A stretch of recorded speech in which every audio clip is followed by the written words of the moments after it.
Bismillahirrahmanirrahim. Assalamualaikum warahmatullahi wabarakatuh. Alhamdulillah wa syukurillah wassalatu wassalamu ala rasulillah Muhammad ibn Abdullah wa la hawla wa la quwata illa billah. Raditu billahi rabba wa bil islam dina wa bi Muhammadin nabiyya wa rasulah. Bapak-bapak dan ibu-ibu, ikhwan akhwat jamaah Masjid Istiqomah rahimakumullah.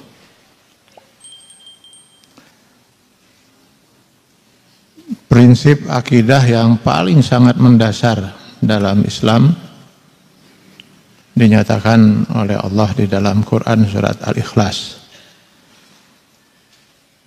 bahwasanya ilah yang kita yakini Allah itu bukan hanya saja wahid satu, wa ilahukum ilahum wahid, tetapi dia adalah wahid yang ahad, yang maha esa. Qul huwallahu ahad. Dia zat yang maha esa, yang lam yalid wa lam yulad. Bahkan dia tidak beranak dan tidak diperanakan. Dan karena kemahaasaannya itu, walam yakun lahu kufuwan ahad, tidak ada yang menyerupai zatnya. Laisa kamislihi syai'un.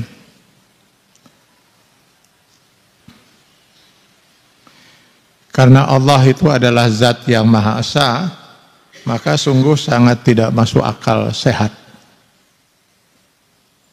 jika Allah yang Maha Esa itu menurunkan sekian agama, di mana satu dengan yang lain saling bertentangan. Itu akal sehat manusia manapun gak mungkin bisa menerima itu.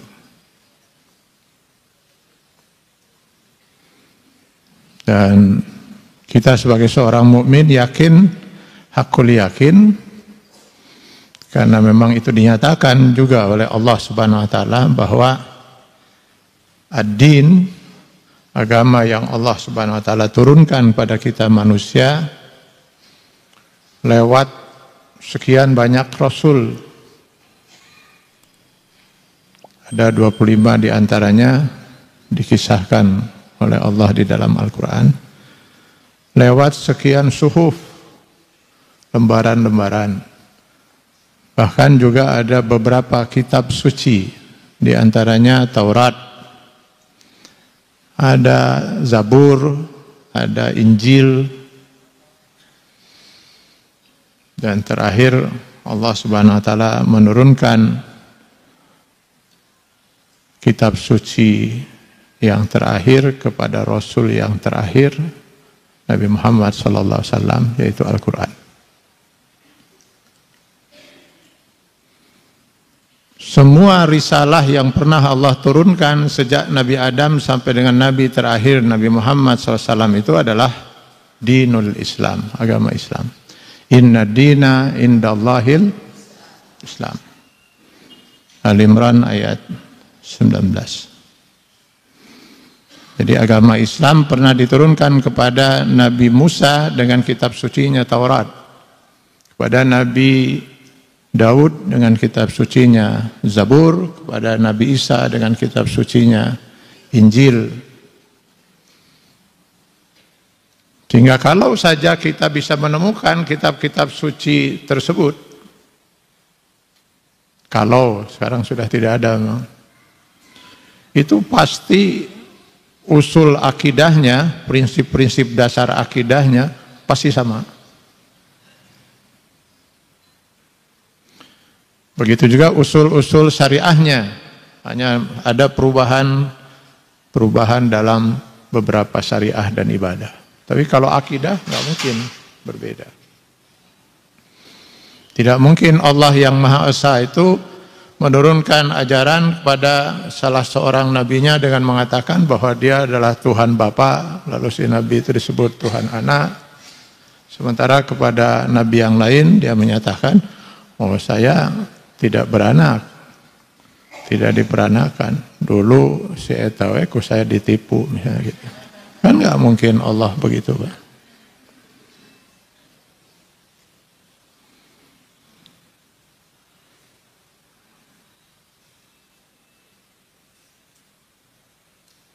Terakhir, risalah Islam ini diturunkan kepada Rasulullah SAW dan diwariskan oleh beliau kepada kita manusia dengan dua sumber utamanya, Al-Quran dan As-Sunnah. Yang dijamin keasliannya dan kemurniannya sampai dengan kiamat nanti. Inna nahnu nazzalna dzikra wa inna lahu lahafizun. Quran surat Al-Hijr ayat 9. Maka dengan berpegang teguh kepada dua sumber utama ini, Al-Quran dan Sunnah, umat Islam dipastikan tidak mungkin sampai sesat, Pak. Dan ini dijamin betul oleh Rasulullah SAW dalam lewat sabdanya, taraktu fikum amraini in tamassaktum bihima lan tadillu min ba'di abada. Tidak mungkin sesat.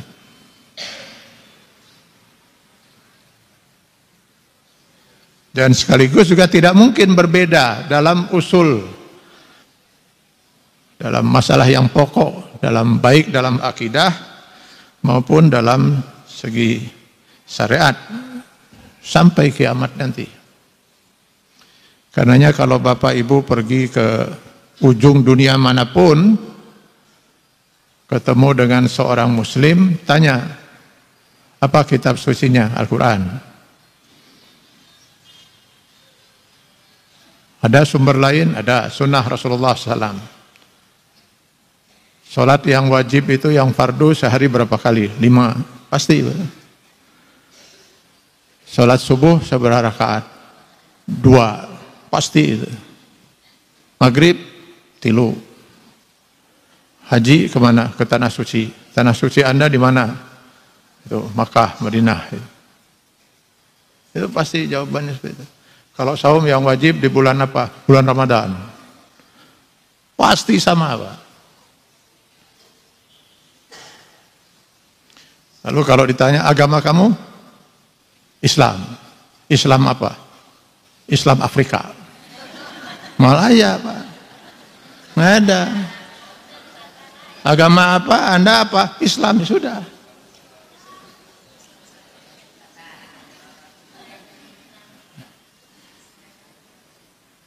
Jadi nula liar itu kan ayat di dia, Pak. Ya.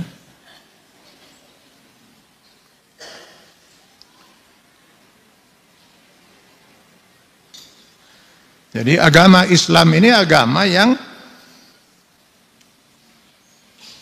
namanya dipilih dan ditetapkan oleh Allah Subhanahu wa taala.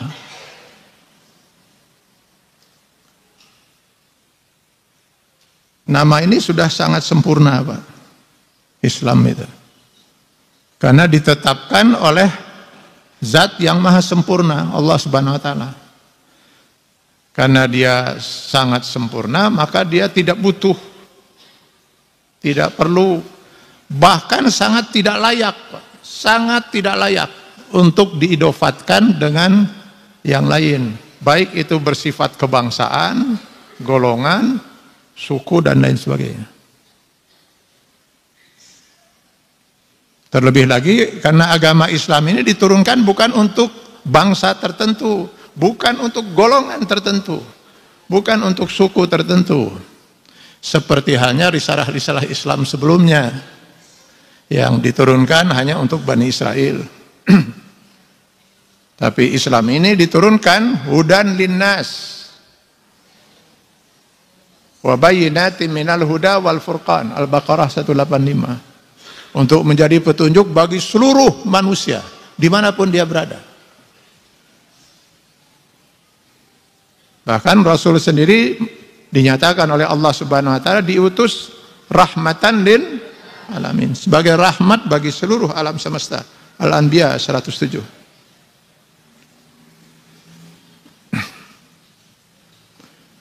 Ini perlu kita pertegas lagi, walaupun sebenarnya prinsip ini sudah insya Allah dimiliki oleh setiap orang yang mukmin, oleh setiap orang yang muslim. Namun kita kenapa harus mempertegas lagi masalah ini? Karena belakangan ini sungguh sangat kita sayangkan gitu ya.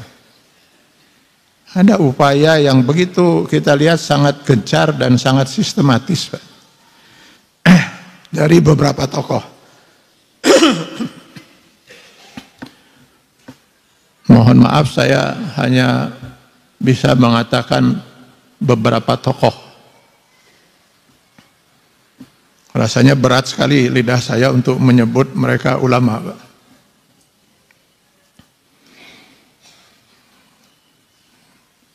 Karena sangat jauh sifat ulama yang dimaksud oleh Al-Quran jika mau disandarkan pada diri para tokoh ini.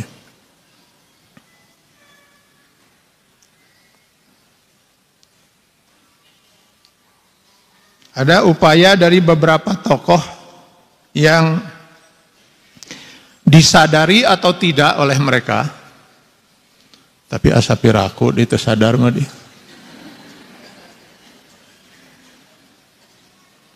Bahwasanya pandangan dan pernyataan mereka telah mempersempit rahmatan lil alaminnya al-Islam. Lalu pertanyaannya, apa hadaf asasi, tujuan utama mereka itu? Ya, kita belajar dari sejarah pengalaman sebelumnya, Pak. Sangat kuat dugaan kita bahwa yang menjadi tujuan utamanya tidak lain adalah menghidupkan kembali pemikiran kaum sepilis, kaum sekularisme, liberalisme, pluralisme. Saya katakan menghidupkan kembali, karena faham-faham ini sempat pingsan, Pak. Kalau mati sih hampir, Pak. Sempat pingsan, terutama setelah terbitnya fatwa Majelis Ulama Indonesia tentang sesatnya pemikiran-pemikiran kaum sepilis ini. Itu terbit di tahun 2005.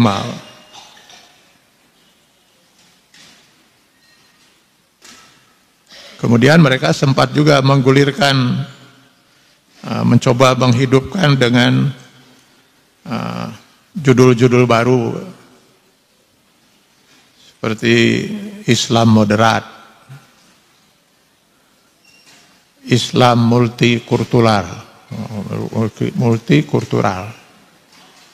multikulturalisme. Lalu ada Islam inklusif, negara raya gitu. Tapi ternyata istilah-istilah ini sama sekali tidak menarik umat Islam, bahkan diabaikan oleh umat Islam. Karena umat Islam cukup hafal betul, Pak. Cukup hafal betul dengan warna baju-baju kemunafikan yang sering dipergunakan oleh mereka. Maka kini mereka mencoba menggulirkan judul baru, lagunya tetap lagu lama. Yaitu judulnya sekarang Islam Nusantara. Nah, diambil nama ini Nusantara, ini diharapkan tentu akan cepat mendapat respon dari umat Islam, karena ini agak sedikit berbau heroik, berbau nasionalisme.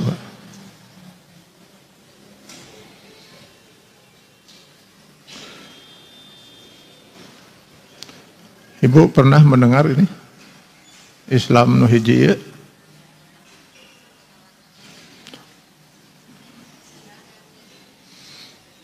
Dengan nama Islam Nusantara ini, hakikatnya mereka ingin menggerus risalah Islam. Nanti dicoba dikaitkan dengan budaya.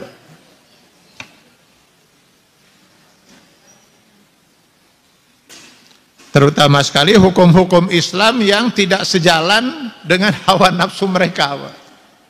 Sebenarnya ini titik masalahnya dari dulu itu, Pak. Mereka tidak mau menerima sebagian aturan dan hukum Allah yang menurut mereka tidak sejalan dengan hawa nafsu mereka. Kalau mau dikatakan kami, hawa nafsu kami tidak bisa menerima ini, mungkin mereka masih punya harga diri, Pak. Hakikatnya itu, Pak. Dan inilah nanti yang dimaksud oleh Al-Quran di dalam Quran surat Al-Furqan ayat 43. Ara'aita manittakhadha ilahahu hawah. Tidakkah kalian memperhatikan mereka yang telah menjadikan hawa nafsu itu sebagai Tuhan mereka?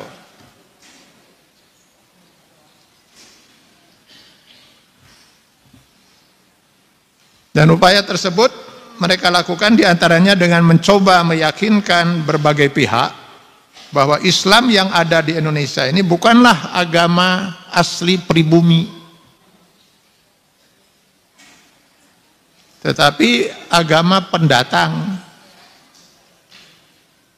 yang datang dari Arab, di mana sebagai pendatang maka ia harus tunduk kepada Nusantara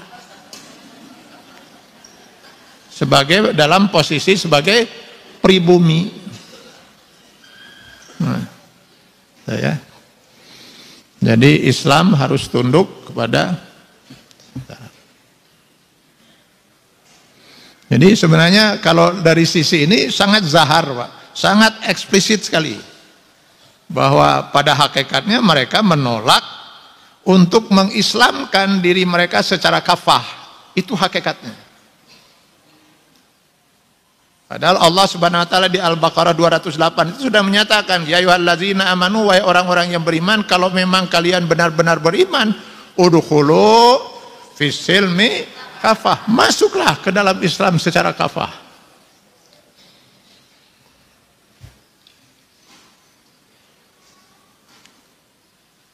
Namun anehnya, ini anehnya, Pak, mereka sangat menolak, tegas menolak jika mereka disebut kafir.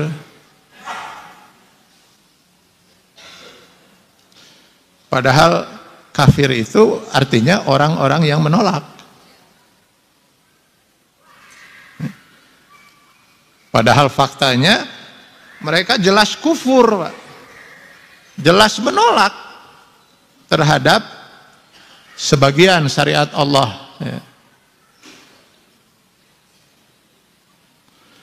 Saya sudah sering rasanya menyampaikan juga di Masjid Istiqomah ini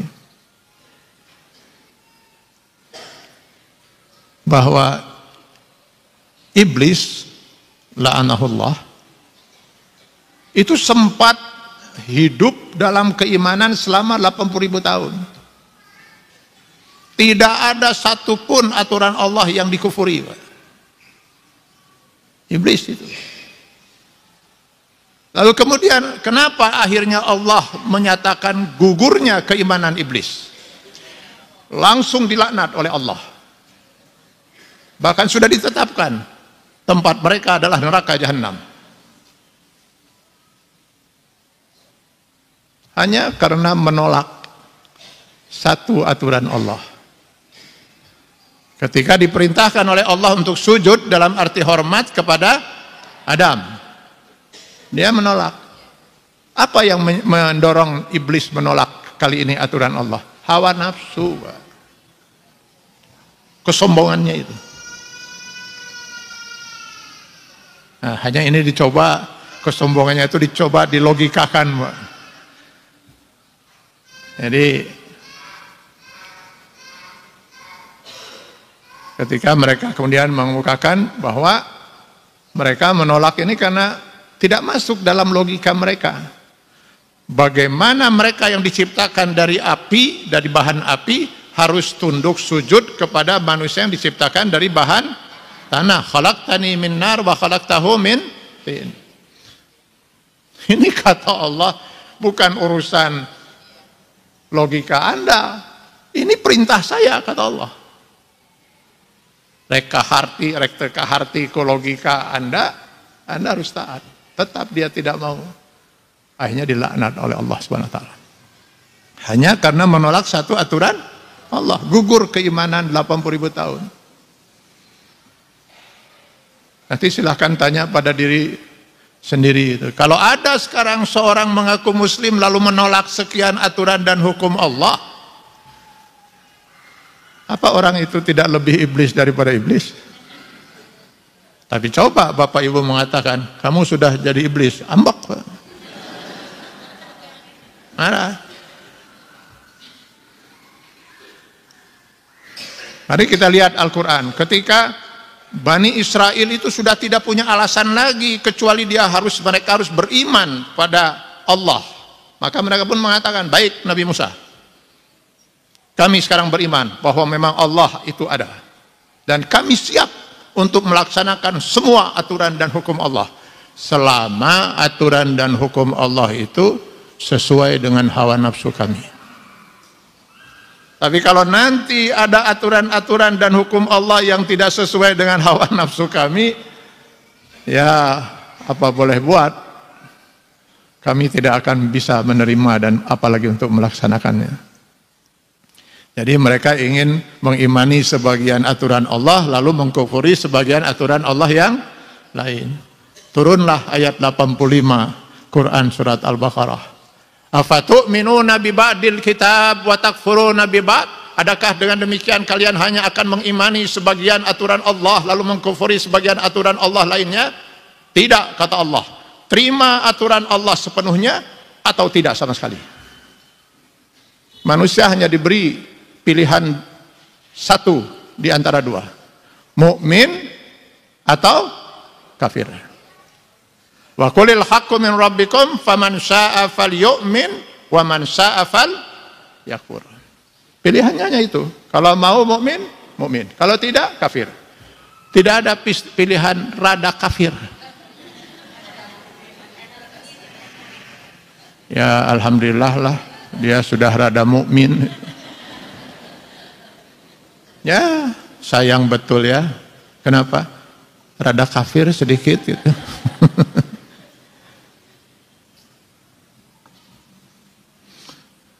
Nah, supaya mereka jangan kemudian dituduh kafir, ya, maka mereka pun kemudian berupaya berdalih. Loh, yang kami tolak, kata mereka, bukan Islam. Kami tidak pernah menolak Islam. Yang kami tolak itu budaya Arab.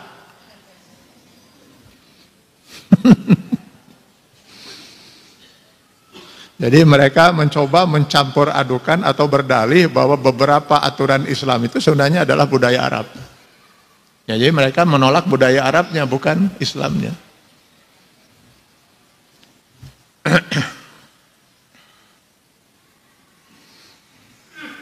Nah, di antara yang mereka sebut budaya Arab bukan aturan Islam sehingga mereka menolaknya, pertama di antaranya adalah hukum menutup aurat. Bagi seorang wanita muslimah yang sudah akil balik di hadapan laki-laki yang bukan muhrimnya, atau sekarang terkenal dengan jilbab. Ini ibu-ibu, berapa ribuan ibu-ibu ini semuanya sedang memakai budaya Arab.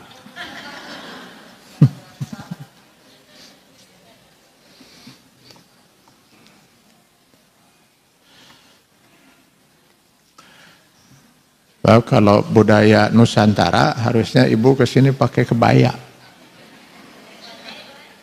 pakai konde. Nanti kalau berenang pakai bikini. Ya.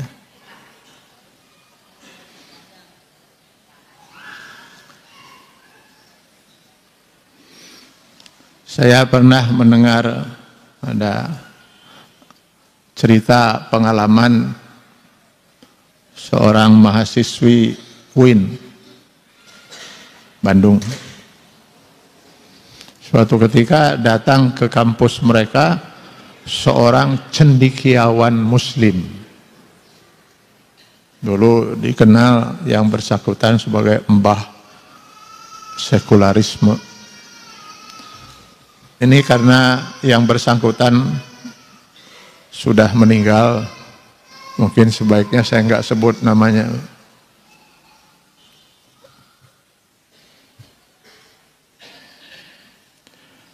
Melihat yang mendampingi sang cendekiawan muslim itu seorang wanita, ya istrinya, dengan berpakaian tidak berpakaian muslimah,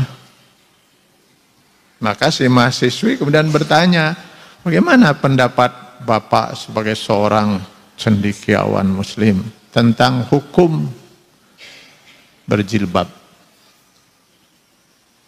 Jawaban sang cendekiawan muslim ini, berjilbab adalah budaya Arab. Ini yang saya katakan, semua ini lagu lama Pak, cuman judul lagunya yang baru. Lagu lama, ini dari dulu. Lalu si mahasiswi kemudian mengatakan, bagaimana Bapak bisa menyatakan begitu, sementara Al-Quran menyatakan, lihat An-Nur ayat 31, Al-Ahzab 59, jelas sekali tentang kewajiban seorang muslimah untuk menutup auratnya di hadapan laki-laki yang bukan muhrimnya. Hadis Rasulullah SAW begitu sangat jelas. Rasulullah SAW menyatakan ketika sedang menasehati putrinya Fatimah, wahai Fatimah, seorang wanita kalau sudah memasuki usia akil balik, maka seluruh tubuhnya itu adalah aurat, kecuali ini dan ini, kata Rasulullah sambil beliau menunjuk muka dan kedua telapak tangannya. Ini Quran Pak, ini hadis. Didesak oleh Quran dan hadis ini, beliau kemudian mengatakan, lihat saja istri saya. Karena datang dengan istrinya pakai rok mini, gitu. Pakai rok lah gitu. Lihat istri saya.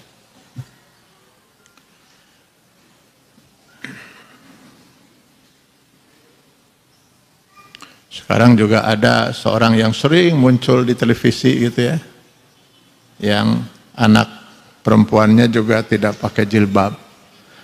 Ketika ada orang bertanya, ya sama jawabannya, kan ini budaya Arab. Memang benar, wanita muslimah yang paling pertama memakai jilbab menutup aurat seperti ibu-ibu yang hadir sekarang ini, itu wanita muslimah Arab. Mereka lah yang paling pertama itu melaksanakan, karena mereka lah orang Arab yang paling pertama sekali melaksanakan syariat Islam. Karena Islam pertama kali turun di Arab. Yang paling pertama sekali sholat 5 waktu orang Arab. Yang paling pertama kali melaksanakan saum Ramadan orang Arab. Yang pertama kali melaksanakan ibadah haji orang Arab. Saya khawatir di kemudian hari mereka akan mengatakan sholat juga sebenarnya budaya Arab.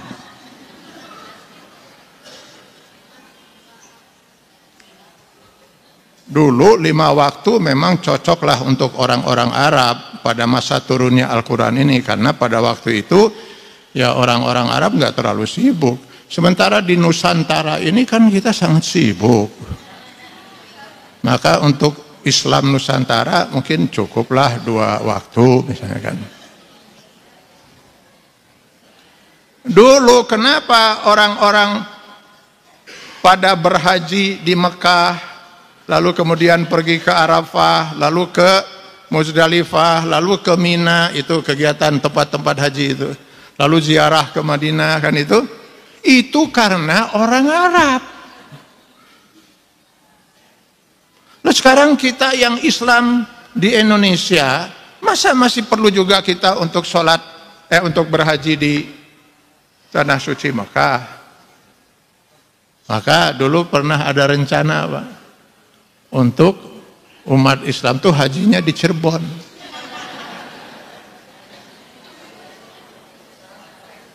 Ya, sempat ada itu. Apa salahnya katanya? Bedanya apa?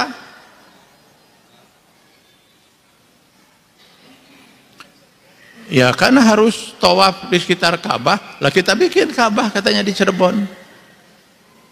Kita bikin Ka'bah itu. Bahwa ukurannya harus sama, tinggal kita ukur. Berapa tinggi, berapa ininya dan sebagainya. Oh, tapi batunya beda. Ya, kalau perlu harus kita impor dari Arab. Lalu Hajar Aswad banyak, katanya di sini Hajar Aswad. Kan Hajar Aswad itu batu hitam. Setiap batu yang hitam kan itu Hajar Aswad.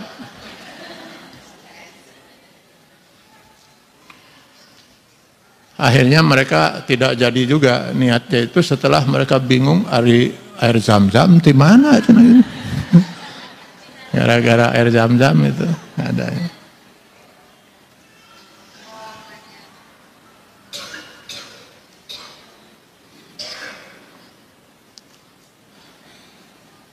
Mereka juga ada menganjurkan untuk mengganti ucapan dan doa umat Islam sesama Muslim, yaitu Assalamualaikum warahmatullahi wabarakatuh. Itu katanya ucapan orang-orang Arab. Nah itu ucapan ini kita ganti saja katanya dengan selamat pagi, salam sejahtera. Masih ingat nggak? Di negeri ini pernah ada seorang kiai, sebaiknya nggak saya sebut loh juga namanya ya, karena yang bersangkutan juga sudah meninggal. Seorang kiai yang sangat luar biasa terkenal, yang pernah juga melontarkan ini, mengganti Assalamualaikum dengan selamat pagi. Saya nggak tahu bagaimana sholatnya sang kiai itu. Kalau sholat, mungkin waktu sholat nanti subuh itu, pas dia akhir itu, selamat subuh, gitu kan. Nanti kalau zuhur, selamat zuhur, gitu kan.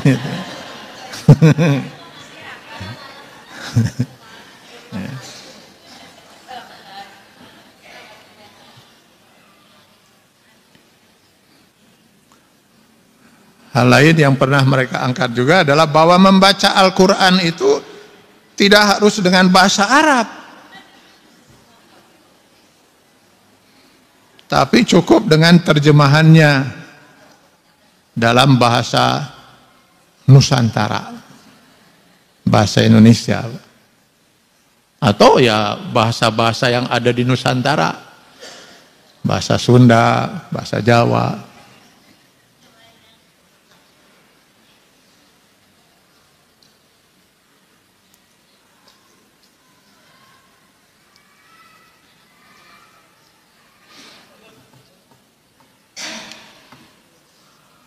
Karena menurut mereka dengan bahasa Indonesia itu bisa lebih bisa difahami dan dihayati.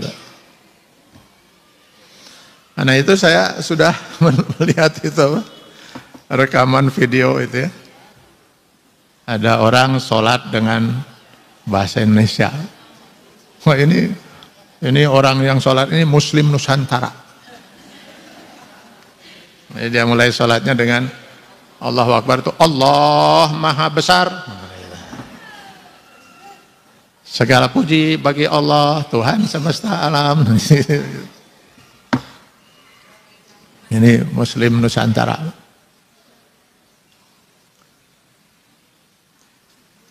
Padahal sekali lagi memang Allah menurunkan Al-Quran, firman Allah itu ada dalam bahasa Arab. Karena pertama kali Al-Quran itu turun kepada bangsa Arab. bilisanin arabiyyin mubin. Itu dijelaskan dalam Quran surat Asy-Syu'ara, bisa dibaca dari mulai ayat 192 sampai dengan 195. Andai kata dulu Al-Quran itu turun di Bandung, insya Allah Allah akan berfirman dengan bahasa Sunda, karena dengan bahasa kaum yang bisa dimengerti. Loh, kalau kemudian Allah misalnya berfirman dengan bahasa Sunda padahal itu turun di bangsa Arab, ya termasuk Nabi Muhammad juga gak akan mengerti, Pak. Iya teh naon? Gak mungkin iya teh naon deh, Nabi Muhammad juga gak bisa bahasa Sunda kan itu. Saya nggak habis pikir itu kalau memang betul mereka itu tidak ada maksud lain ya. Masa yang begini nggak kepikir gitu. Padahal Al-Quran jelas menyatakan itu. Jadi kalau nanti kemudian timbul kecurigaan dari berbagai pihak, ada apa sebenarnya di balik ini, wajar Pak. Sebab mereka kan bukan orang-orang yang awam gitu ya. Mereka orang yang berpendidikan.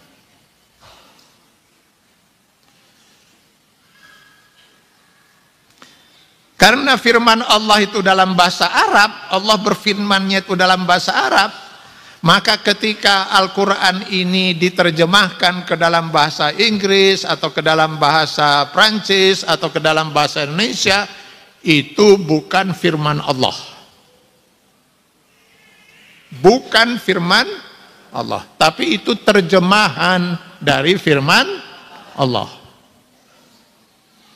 Maka tidak ada satupun ulama yang berbeda untuk menyatakan wanita, maaf, yang sedang mengalami haid, silakan membaca terjemahan Al-Quran. Karena itu bukan firman Allah. Sementara yang namanya firman Allah, Al-Quran, begitu luar biasa dimuliakan oleh setiap orang mukmin, setiap orang muslim. Maka Al-Quran tidak boleh ditaruh, ini mohon maaf ini, tidak boleh ditaruh sejajar dengan telapak kaki kita. Kalau ditaruh di atas meja dengan ada buku-buku yang lain, dia harus berada paling atas. Jangan sampai dia berada di bawah majalah naon misalnya. Kenapa? Kenapa? Toh itu sama kertasnya dengan buku-buku yang lain, tintanya pun sama, dikeluarkan dari percetakan yang sama. Yang kita muliakan adalah firman Allahnya.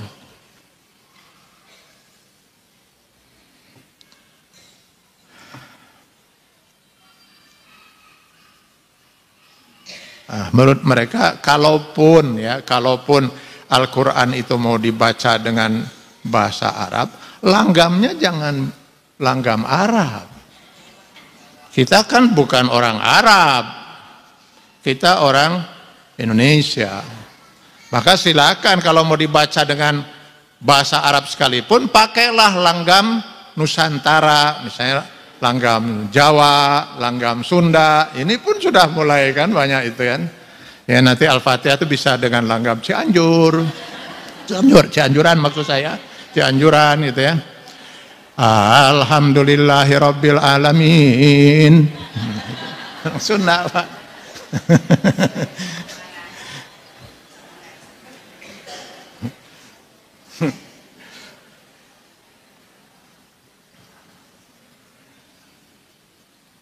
Lalu ada lagi menurut mereka bahwa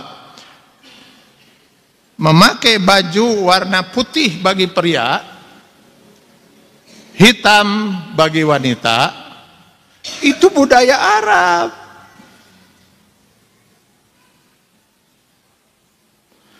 Sementara baju yang paling cocok untuk orang Islam Nusantara yaitu batik.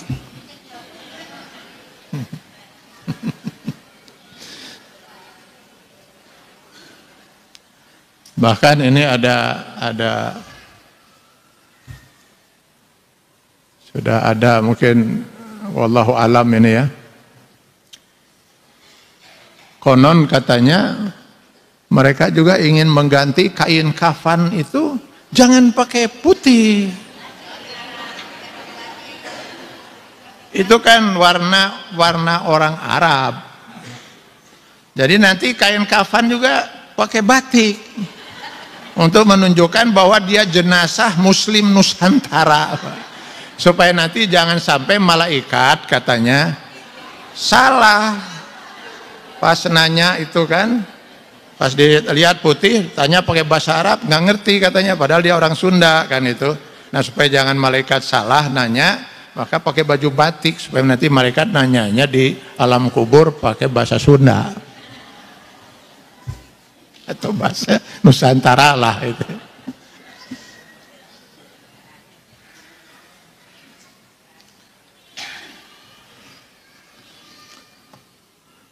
Hadirin kaum muslimin rahimakumullah, karenanya sangat logis, sangat masuk akal jika isu Islam Nusantara ini banyak sekali mengundang reaksi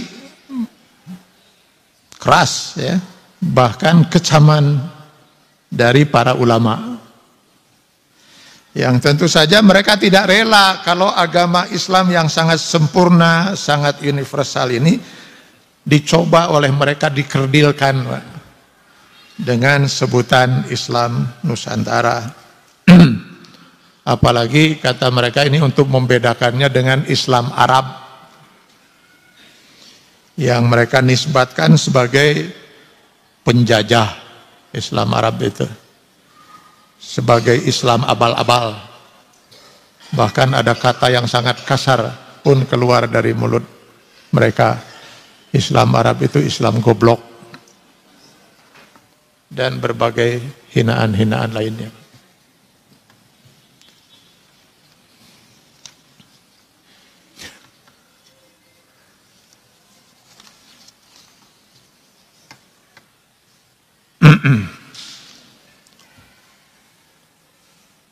Kita harus tenang gitu ya menghadapi yang begini-gini.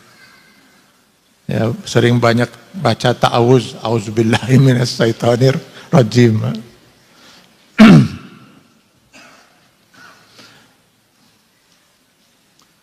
Setiap muslim tentunya sangat yakin, hakul yakin bahwa salah satu tujuan utama Allah menurunkan risalah Islam itu adalah untuk menghijrahkan masyarakat jahiliyah yang ada pada waktu itu, untuk menyesuaikan dirinya mereka itu dengan risalah Islam yang Allah turunkan. Minal jahiliyah ilal Islam. Bukan malah kemudian Islamnya yang akan menyesuaikan diri dengan masyarakat jahiliyah.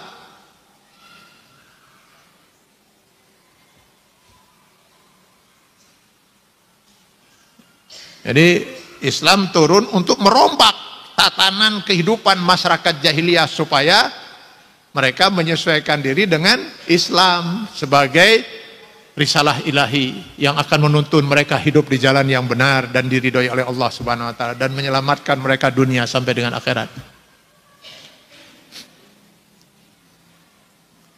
Kendati demikian, setiap ulama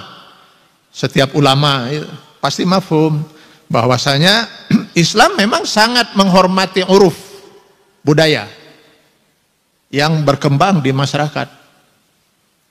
Bahkan para mujtahid, para ulama-ulama mujtahid itu menetapkan uruf budaya itu sebagai salah satu sumber hukum Islam. Setelah dua sumber utamanya Al-Quran dan Sunnah, itu ada ijtihad, ada ijma', ada istihsan, ada masalihul mursalah, ada uruf budaya.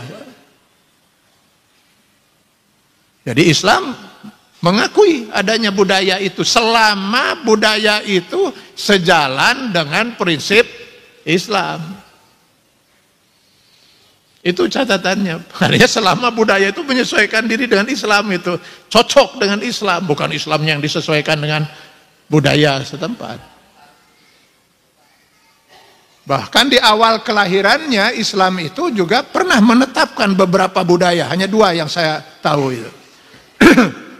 Yang dianggap oleh Islam ini tidak terlalu menyimpang, tinggal dirubah saja prinsip-prinsip dasarnya. Dua budaya itu adalah akekah dan khitbah. Masyarakat Arab jahiliyah pada waktu itu sudah biasa kalau anak mereka lahir itu menyembelih kambing akekah. Tentu mereka sembelih sebagai persembahan terhadap Tuhan-Tuhan mereka, berhala mereka yang mereka sembah. Lalu darahnya itu ditampung. Darahnya ditampung, lalu kemudian dikeramaskan ke kepala bayi yang baru lahir si darah itu. Nah, Islam lalu merubah ini. Yang paling pertama dirubah oleh Islam adalah tujuan menyembelihnya. Tidak boleh menyembelih dengan tujuan selain karena Allah. Harus bismillah. Sementara darah itu kotor, kembalikan darah itu ke tanah. Untuk penggantinya, nah itu pakai wangi-wangian diusapkan ke kepala sang bayi itu.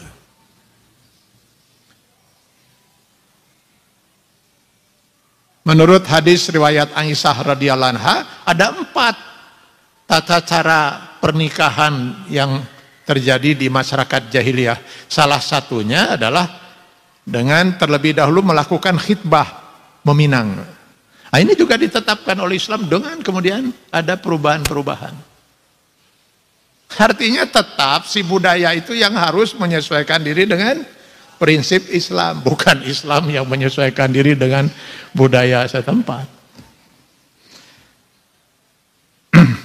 Dan mereka tidak pernah kemudian menyebutkan bahwa ini adalah Islam Arab jahiliyah, misalnya, nauzubillah.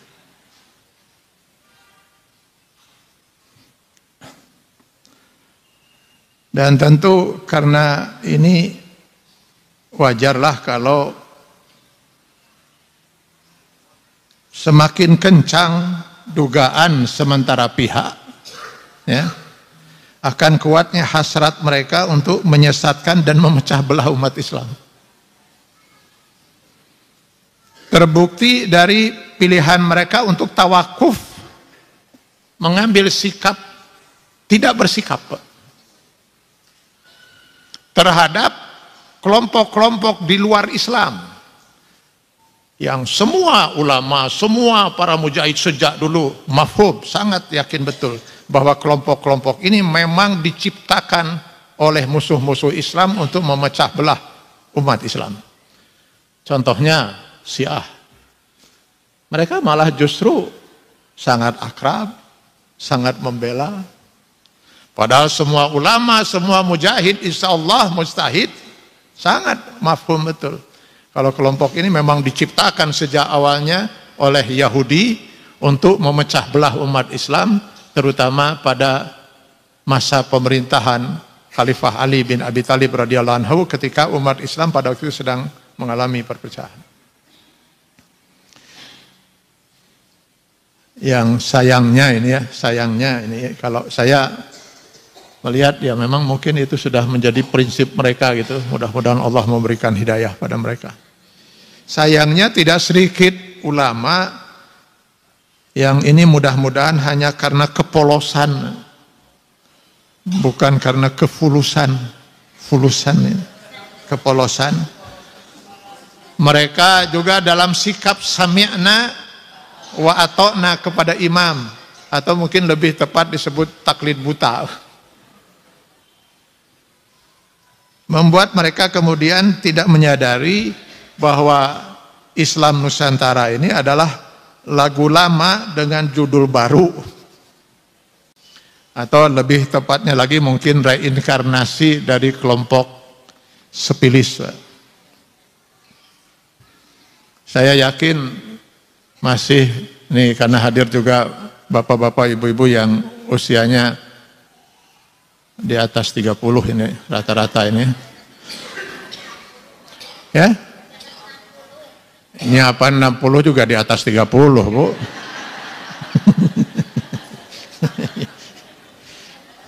Ini masih ingat itu dulu ketika Menteri Agama itu dipegang oleh Munawir Sazali. Ini saya katakan lagu lama, Pak. Waktu itu Munawir Sazali itu dikelilingi oleh kaum-kaum liberal gitu ya. Ada mbahnya liberal di situ. Lalu juga mbah sekuler yang tadi saya ceritakan juga ada bersama dia gitu. Cuman sayang nih udah pada meninggal semua. Jadi saya cuman hanya bisa menyebut Munawir Sadzali. Sebab kalau saya gak sebut nanti orang jadi bertanya menteri agama yang mana. Nah, ini bisa fitnah lagi kan itu. Karena mereka sudah pada meninggal itu. Dulu Munawir Sadzali waktu menjadi menteri agama, dia pernah menggulirkan ini tidak dengan nama Islam Nusantara. Ini kan judul baru itu.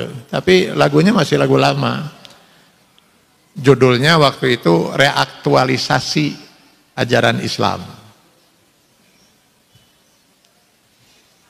Jadi menurut Munawir dan orang di sekelilingnya itu, bahwa ada beberapa ajaran Islam ini yang sudah tidak aktual lagi, sudah tidak cocok untuk dilaksanakan pada masa sekarang, terutama untuk di Nusantara. Sehingga perlu direaktualisasikan. Jadi seperti saya katakan tadi, Islamnya yang harus menyesuaikan diri dengan budaya. Sehingga yang bersangkutan kemudian menyatakan bahwa perlu kita membuat fikih ala Indonesia.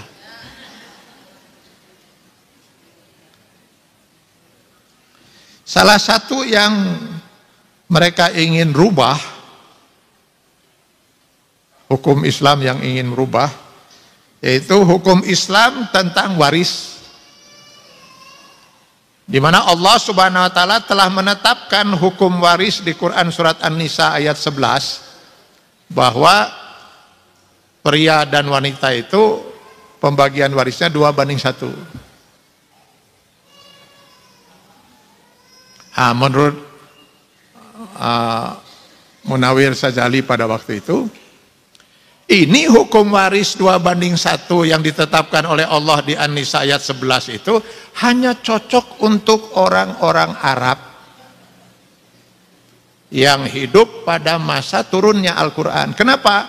Karena pada masa itu laki-lakilah segala-galanya, yang mencari uang laki-laki, yang pergi ke pasar juga laki-laki, segala-galanya laki-laki. Wanita cuman tinggal di rumah. Wajar kalau pembagian warisnya laki-laki 2 kali lebih besar dari wanita. Sementara di Nusantara, di Indonesia, menurut Munawir pada waktu itu berbeda sekarang ini. Bahkan di Solo, nah ini contohnya menurut Munawir ya, menurut Munawir. Kalau nanti saya nggak tahu ini apa betul di Solo seperti ini. Nanti kalau tidak betul jangan marah ke saya. Tadi itu katanya di Solo, nggak tahu dulu Pak Jokowi memahami nggak ini ya. Pak Jokowi orang Solo kan. Kata Munawir waktu itu di Solo itu wanita yang mencari rizki, laki-laki main burung perkutut. Main burung perkutut, naon pan ayeuna jadi presiden. Nah, saya nggak tahu itu Munawir ya. Masa katanya ketika pembagian waris malah laki-laki yang main burung perkutut itu malah dapat 2 bagian. Wanita yang mencari nafkah itu malah hanya dapat 1 bagian. Saya nggak yakin ini ya, contoh ini ya, wallahu alam ya, karena terbukti orang Solo banyak itu. Saya waktu pergi ke Solo, pria-prianya yang bekerja kok malah 1 tuh warga Solo berhasil bahkan menjadi presiden. Untung Munawir waktu itu menyatakannya dulu, kalau sekarang nggak akan berani dia, nggak akan berani.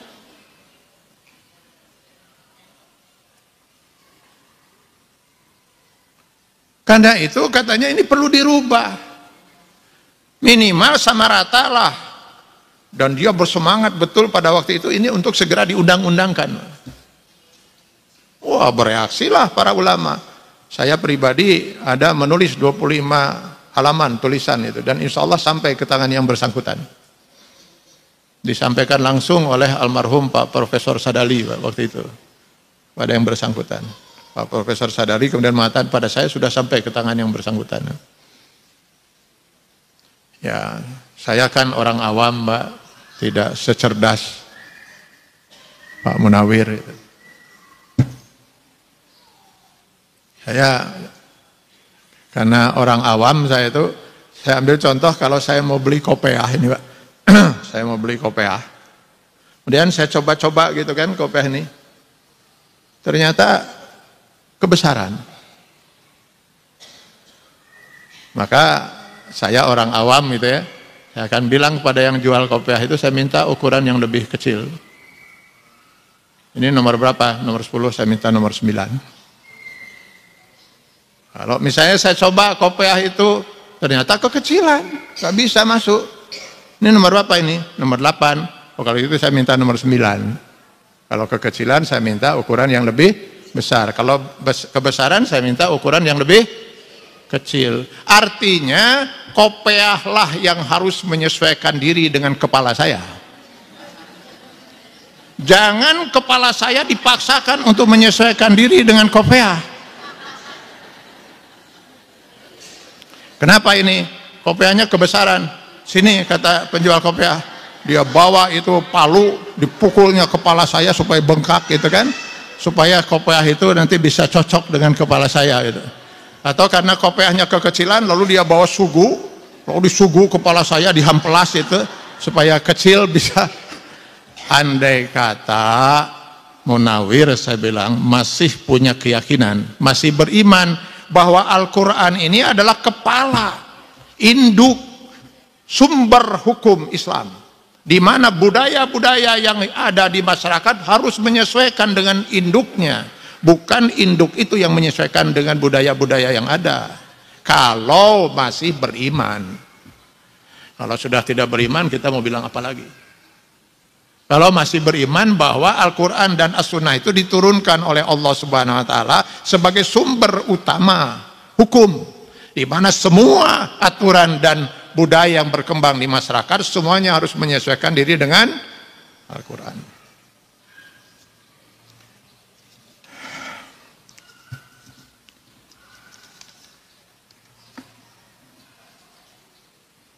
Saya nggak tahu apakah perlu menanggapi ini juga. Saya takut nanti dianggap orang itu kok ngapain yang begitu ditanggapi gitu ya. Pemikiran-pemikiran yang ngawur seperti itu ngapain juga perlu ditanggapi gitu. Tapi saya khawatir gitu, umat Islam yang awam ini bisa saja mengira kalau itu adalah sebuah kebenaran gitu. Karena awamnya itu. Maka saya tujukan ini kepada umat Islam yang mungkin kurang memahami ajaran Islam gitu ya. Bukan untuk bapak-bapak dan ibu-ibu di sini yang dari tadi mengatakan ya sudah terlihat ini merasa luar biasa aneh gitu dengan pemikiran-pemikiran yang sangat aneh keluar dari orang-orang yang mengaku mukmin atau muslim itu. Karena itu saya ingin sudahi saja ini Pak, dengan mudah-mudahan mereka semua segera sadar ya.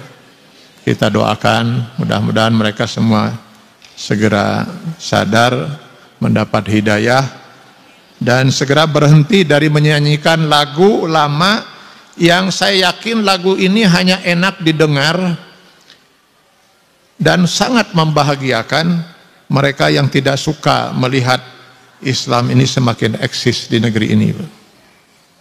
Hanya mereka yang akan senang mendengar lagu ini. Umat Islam insya Allah, terlebih yang hadir di sini insya Allah sangat paham dan tidak mungkin akan tertipu dengan pemikiran-pemikiran semacam ini. Karenanya upaya untuk menyesatkan dan memecah belah umat Islam insya Allah selamanya tidak akan pernah berhasil. insya Allah selamanya tidak akan pernah berhasil. Insya Allah umat Islam sudah sangat paham dengan tipu daya yang seperti ini. Terutama sekali tentu karena ada janji dan jaminan Allah Subhanahu wa taala di Quran surah Ali Imran ayat 54, wa makaru wa makarallah wallahu khairul makirin.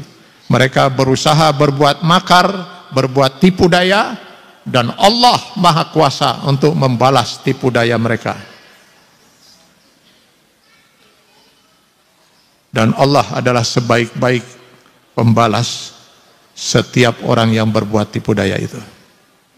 Semoga Allah senantiasa menuntun kita di jalan yang diridhoinya. Aku qouli hadza, astaghfirullah li wa lakum. Wassalamualaikum warahmatullahi wabarakatuh.